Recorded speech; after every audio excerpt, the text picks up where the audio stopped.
এটা হচ্ছে দিদি বাড়ি থেকে এসছে কাঁঠালটা, এতখানি বড় ছিল। সকালে ভেঙে ঠাকুরকে দিয়েছে আর সবাইকে দিয়েছে। এখন বিকালে ভাঙছে, সন্ধ্যার সময় এখন ভাঙছে, খাবে। না টাইম পাইনি, তুলবো তুলবো তুলবো। মা এ আঠা খুব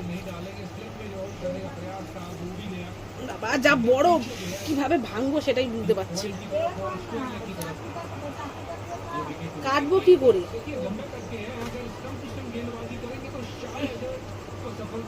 এত বড় কাঁঠাল, ভাবলাম একটু খাজা খাজা হবে।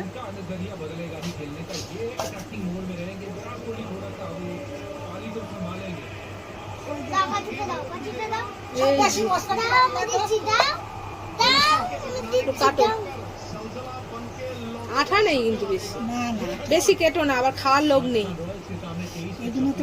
আমি তো খাবোই না এই কাঁঠাল। ভাবলাম হয়তো বড় কাঁঠালটা খাজা হবে, বেশি পেকে গেছে। ওষুধটা দিয়েছিল না, খেতে পারছে না।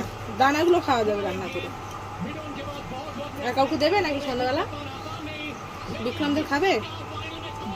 হয়ে গেছে, এই যে মুড়ে রেখে দিয়েছি, এটা আবার কালকে হবে। অনেকটাই আছে এখন।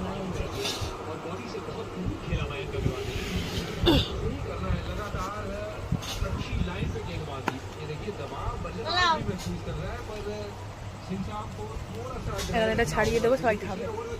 মানে এর ভেতরে দানাটা আর ফুলটা বার করে দেবো।